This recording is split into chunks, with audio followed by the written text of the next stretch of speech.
Welcome back to my Ultimate Decades Challenge.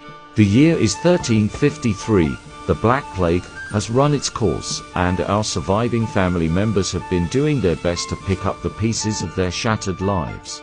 As you may recall, last time, we lost all the male Rosenfelds to the plague and persecution of Jews. While technically this means the title of heir should go to Alexandra's son, I've grown attached to the Rosenfeld name and don't wish to part with it just yet. So, since this is my game and I can do what I want, I've made the executive decision to name Zelda Rosenfeld the new heir. She and her cousin, Dorit, have been living with the Stearns since the events of 1348. The couple have found having the girls with them to be very bittersweet. After losing their first two children to the plague, they went on to suffer a miscarriage in 1350 and then a stillbirth in 1352. Unable to take any more loss, Grace and Aaron made the decision to give up on trying to have children of their own, instead focusing on bringing up their nieces as best they could.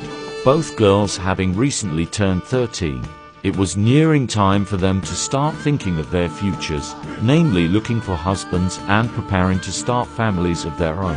While Dorit doesn't mind the idea of children and companionship, right now she's more interested in honing her painting skills, hoping to follow in the footsteps of her late Aunt Rivka. Zelda, too, has a future career in mind. Her fondest memories of her family were the hours she spent watching her father work at his crafting table, shaping and working the finest metals and gemstones into such beautiful pieces of jewelry.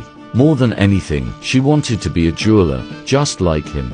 When not practicing her trade, Zelda could often be found with local knight Sir Jonathan Bretz. The bastard son of Lord von Windenburg had been so kind to her ever since she came to reside on the crumbling isle. He told her often how remarkable and mature she was, and, more recently, how he knew from the moment he met her that she would grow into a great beauty one day. His kind words made her blush, but surely they were just words. He was a Catholic knight and son of a lord, while she was a Jewish orphan with no titles. Surely someone like him would never think twice about someone like her, right? Meanwhile, Lord Christoph III has finally settled into his role as Lord of Windsor. The adjustment period had been difficult.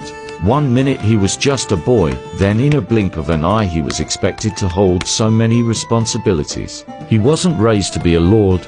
He never thought he'd lose his father and brother back to back. But since it was the hand fate dealt him, he was determined to make the Berger legacy to be one of power and strength. Already he's made a very advantageous marriage to Lady Inga, sister of the Lord of Platz, and secured the future of the family with the birth of their son, Ulrich. As for the last remaining Freudenberger, Yeshai relocated to Poland shortly after bearing witness to the horrific unaliving of his mother. He's made a good life for himself, marrying a woman named Laura, and welcoming two children, Oren and Alexandra.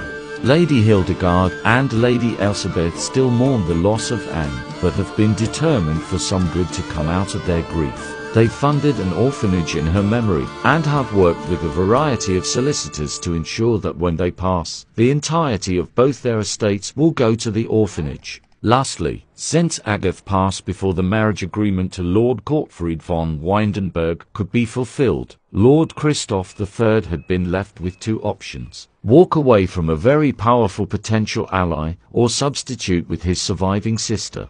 To this day, Gertrude remains furious with his decision. Lord Gottfried was a vile man, downright evil to everyone he perceived as lesser, not to mention closer to 50 than she was to 20. She hated him, hated her brother for making her marry him, and hated her father for almost making her beloved sister marry him first. Now that her fate was sealed to be a baby-making machine for a gross old man, she swore that if squeezing out his stupid babies didn't unalive her, she would take the first opportunity possible to unalive him.